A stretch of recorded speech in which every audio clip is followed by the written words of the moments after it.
দীর্ঘস্থায়ী উন্নয়নের জন্য সুশাসন দরকার। গণতান্ত্রিক প্রতিষ্ঠানগুলোকে শক্তিশালী করা, নাগরিক সমাজের মতামতের সুযোগ সৃষ্টি আর অর্থনৈতিক পরিবেশের উন্নতি, মূলত এই তিনটি বিষয়ের উপর বাংলাদেশের ভবিষ্যৎ সাফল্য নির্ভর করছে। এই অভিমত দক্ষিণ ও মধ্য এশিয়া বিষয়ক ভারপ্রাপ্ত মুখ্য উপসহকারী মার্কিন পররাষ্ট্রমন্ত্রী টমাস এল ভাজদা। তিনি বলেন, বাংলাদেশের অর্থনীতি বৈচিত্র্যময় এবং প্রবৃদ্ধির হার ভালো, তবে দীর্ঘস্থায়ী উন্নয়নের জন্য সুশাসন দরকার। রাজধানীর গুলশানের আমেরিকান ক্লাবে গতকাল সোমবার সকালে প্রথম আলো সহ কয়েকটি গণমাধ্যমকে দেওয়া সাক্ষাৎকারে এমনটাই বলেছেন টমাস এল ভাজদা। 3 দিনের সফরে গত শনিবার ঢাকায় আসেন তিনি। সফরের শেষ দিনে ঢাকা ছাড়ার আগে তিনি সাংবাদিকদের সঙ্গে কথা বলেন। টমাস ভাজদা বলেন, অর্থনৈতিক উন্নয়ন এবং গণতন্ত্র ও মানবাধিকারের প্রতি শ্রদ্ধা একে অন্যের পরিপূরক, প্রতিপক্ষ নয়। বাংলাদেশের সরকারি কর্মকর্তাদের সঙ্গে আলোচনায়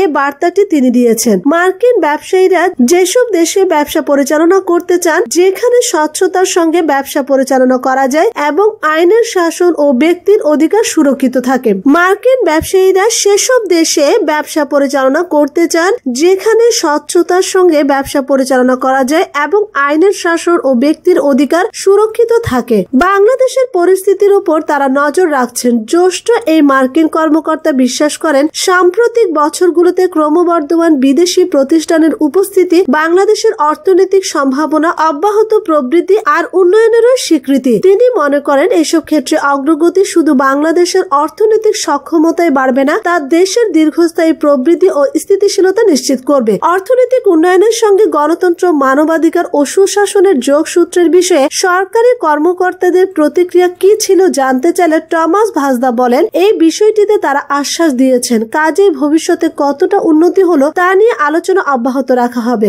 বাংলাদেশের ভবিষ্যতের স্বার্থে অধিক মাত্রায় বিদেশি বিনিয়োগ আকৃষ্ট করা জরুরি। এজন্য এখানকার পরিবেশ গুরুত্বপূর্ণ। প্রতিষ্ঠানের স্বাধীনতা, দুর্নীতি রোধ, এসব বিষয় শুধু মার্কিন বিনিয়োগকারীদের জন্যই নয়, অন্য বিদেশি প্রতিষ্ঠানগুলোর জন্য জরুরি। যুক্তরাষ্ট্র বেশ কিছুদিন ধরে ইন্দো প্যাসিফিক কৌশলে বাংলাদেশকে যুক্ত হতে বলছে। এই উদ্যোগে বাণিজ্যের বিষয়টিতে গুরুত্ব দিলেও এখন নিরাপত্তা সহযোগিতার কথা আসছে। এবার ভিন্ন প্রসঙ্গ। পরামর্শ বাদ দিয়ে সড়কের দিকে তাকান, বলেছেন কাদেরকে রিজভী। পরামর্শ বাদ দিয়ে দেশের সড়কের দিকে তাকাতে সড়ক পরিবহন ও সেতু মন্ত্রী ওবায়দুল কাদেরের প্রতি আহ্বান জানিয়েছেন বিএনপির জ্যেষ্ঠ যুগ্ম মহাসচিব রুহুল কবির রিজভী। আজ মঙ্গলবার রাজধানীর নয়াপল্টনে বিএনপির কেন্দ্রীয় কার্যালয়ে সংবাদ সম্মেলনে তিনি এই কথা বলেন। বিএনপির বিষয়ে আওয়ামী লীগের সাধারণ সম্পাদকের করা মন্তব্য নিয়ে কয়েকদিন আগে ক্ষুব্ধ প্রতিক্রিয়া জানিয়েছিলেন রিজভী। তিনি কাদেরকে বিএনপিতে যোগ দেওয়ার আহ্বানও জানিয়েছিলেন। আজ আবার কাদেরের উদ্দেশ্যে রিজভী বলেন, আওয়ামী লীগের সাধারণ সম্পাদক দেশ থেকে সুশাসন বিতাড়িত করে রক্তঝরা শাসন নীতির উপর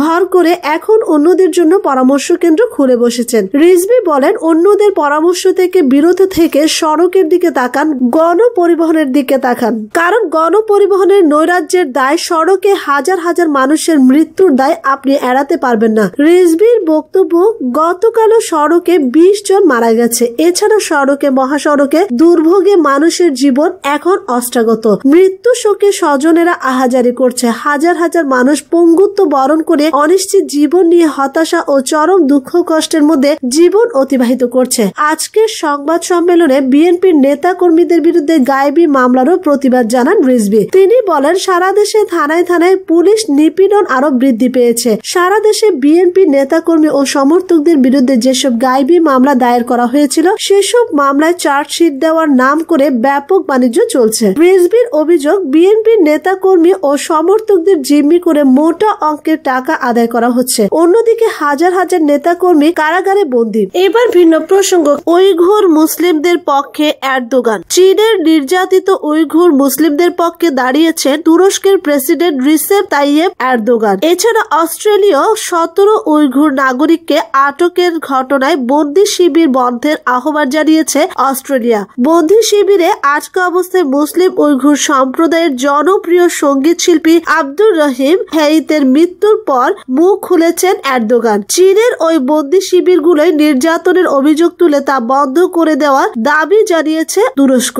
হেইতের মৃত্যুতে উদ্বেগ প্রকাশ করেছে অ্যামনেস্টি ইন্টারন্যাশনাল। 2017 সালে সঙ্গীত শিল্পী আব্দুর রহিম হেইতকে আটক করে জিনজিয়াং প্রদেশে সে বন্দী শিবিরে রাখা হয়। তাকে 8 বছরের জেল দেওয়া হয় বলে ধারণা করা হয়। তবে বন্দী অবস্থায় দ্বিতীয় বছরেই তার মৃত্যু হয়েছে। জিনজিয়াং প্রদেশে কমপক্ষে 10 লাখ উইঘুর বন্দী শিবিরে রয়েছে বলে অভিযোগ রয়েছে। হ্যাইতের মৃত্যুর পর শনিবার এরদোগান সরকারের পররাষ্ট্র মন্ত্রণালয় থেকে এক বিবৃতিতে বলা হয়েছে এটা এখন আর গোপন নেই যে 10 লাখেরও বেশি উইঘুরকে বন্দী রাখা হয়েছে। এটাকে মানবতার জন্য লজ্জাকর উল্লেখ করে এ ধরনের মানবিক বিপর্যয় বন্ধে জাতিসংঘকে পদক্ষেপ নেওয়ার আহ্বান জানানো হয় বিবৃতিতে। এদিকে চীনের শিনজিয়াং প্রদেশে অস্ট্রেলিয়ার স্থায়ী অধিবাসীরা আটকা পড়েছে বলে দাবি করেছে অস্ট্রেলিয়ায় উইঘুর মুসলিম সম্প্রদায়ের সদস্যরা। এ নিয়ে তারা সরকারের পক্ষ থেকে কার্যকর হস্তক্ষেপ কামনা করছে।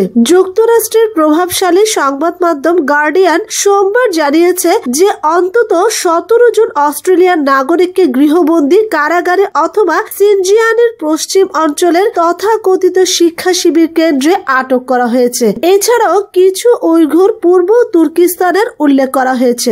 আটক অস্ট্রেলিয়ার নাগরিকরা চীনে তাদের পরিবারের সদস্যদের সঙ্গে দেখা করতে গিয়েছেন। উইঘুর অস্ট্রেলিয়ান কর্মী নুরগুল সোয়াদ আটক 17 জনের ব্যাপারে গার্ডিয়ানকে জানান তারা চীনে পৌঁছানোর পরে তাদের পাসপোর্ট নিয়ে যায় কর্তৃপক্ষ, কারণ তাদের হাতে চীন পাসপোর্ট ছিল যদিও তাদের স্থায়ী বাসস্থান আছে। এবার ভিন্ন প্রসঙ্গ।